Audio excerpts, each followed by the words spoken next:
All right, let's get right into it. The 2026 Integrated Management System Audit Standards are coming up. And look, if you're in construction or infrastructure, I get it. Your first thought might be, oh great, more red tape. But I promise you this isn't just about more paperwork. It's a really necessary upgrade, an evolution that's designed for the complex, digital, and climate-aware world we're all building in today.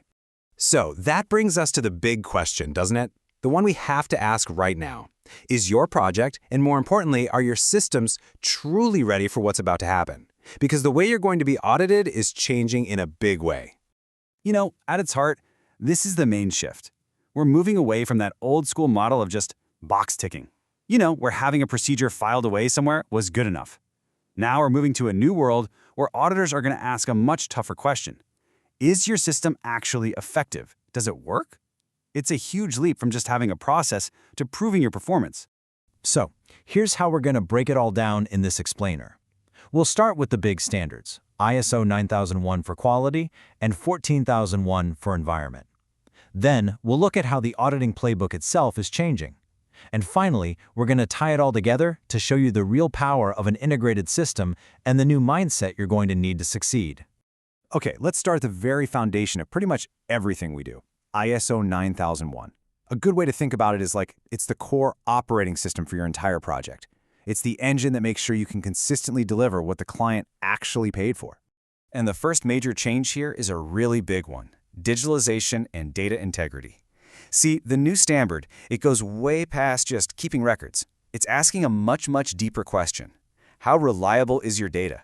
Are those critical million-dollar decisions you make every single day based on information that is actually controlled, verified, and, well, trustworthy? And here's exactly how that plays out on a real job site. Just picture this. You've got this beautiful, flashy Power BI dashboard showing all your key metrics. It looks amazing, right?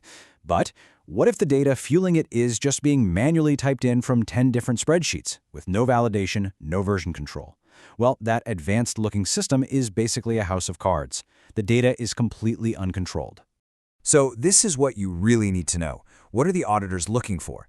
Well, these are the giant red flags. We're talking about those massive Excel trackers that everybody uses, but nobody really owns, right? The ones with no revision history. Or, and we've all seen this, when the numbers in the daily site report just don't match the monthly dashboard. An auditor sees that, and boom, they immediately start questioning the integrity of your entire system. All right, let's move on to the next layer and see how this all builds up. ISO 14001.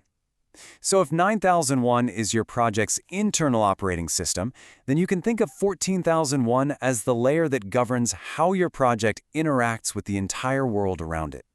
And right here, we have an absolute game changer. I mean it. For the very first time, organizations are now explicitly required to integrate climate-related risks directly into their project's context and their risk planning. This is no longer just a nice-to-have or some sidebar conversation. It is a core, auditable requirement of the management system.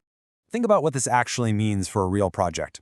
Let's say you're building a SkyTrain in a low-lying coastal area. Well, you now have to formally assess and plan for flood risks. But it goes further. You also have to consider the impact of extreme heat waves on things like concrete curing times and, maybe most importantly, worker safety. These are now formal project risks you have to document. And you can bet this is a major red flag for auditors. If they open up your risk registers and there's no specific mention of climate risks, you've got a problem. Or if you're still using these vague, generic statements like, oh yeah, weather was considered, it's just not going to cut it anymore. The new expectation is for specific documented analysis, period. So the standards themselves are changing, but what about the audits? How are they going to be different? Well, the playbook for the auditors themselves, ISO 1911, is also getting a much-needed upgrade to work in a smarter, more digital world. There are really three key shifts to know about. First is risk-based auditing. This means auditors are going to focus their precious time on your highest risk processes. Think concrete production or post-tensioning, not on low-risk paperwork. Second, digital auditing. They're going to want to see your live systems, your SharePoint, your dashboards, not just some printout. And third, and this one is huge, auditor competence. The person auditing you must actually understand the technical engineering processes they're looking at. Okay, now we get to what I think is the most powerful part of this whole evolution. These standards, they aren't meant to live in separate folders on a server somewhere. The real goal is to bring them all together into a single integrated management system, an IMS, where your quality controls and your environmental controls are working hand in hand. And here's how they actually support each other. You take your process control from ISO 9001, you combine it with the environmental control from 14001, and what do you get?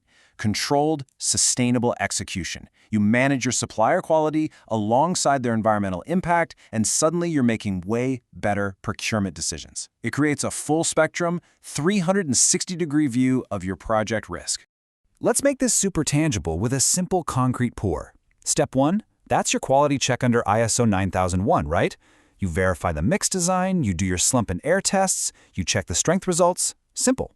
Step 2, that's your environmental check under ISO 14001. You manage the washout, you plan for waste disposal, you consider the carbon footprint. And the integrated result? You get quality concrete delivered with minimal environmental impact. See, it's one process just viewed through two critical lenses. And this is exactly why that integration is so critical. Because when these systems are disconnected, this is the risk you run. A single mistake can easily become a double failure. For example, a batch of concrete gets rejected for a quality issue. That's failure number 1. Then, because there's no plan, it gets dumped improperly on site, creating an environmental issue. That's failure number 2. One mistake, 2 nonconformances. So, all of this brings us to the final, and frankly, the most important takeaway here. It's about the required upgrade to your audit mindset. It's about fundamentally shifting from asking, what do you have, to asking, why do you have it, and how effectively are you using it? These are the new questions, and you should be asking these of your own systems right now, before an auditor ever does. Is our process actually effective at preventing mistakes? Is our data digitally controlled, and can we trust it? Does our project planning truly consider environmental and climate impacts? And is our entire supply chain on the same page with all of this? You know, when it's all said and done, this is what it boils down to. The 2026 audit isn't asking if you have a map tucked away in a file cabinet. It's asking if that map is accurate, if your team is actually using it to navigate, and most importantly, if you're actually arriving at the destination, a quality project delivered safely and sustainably.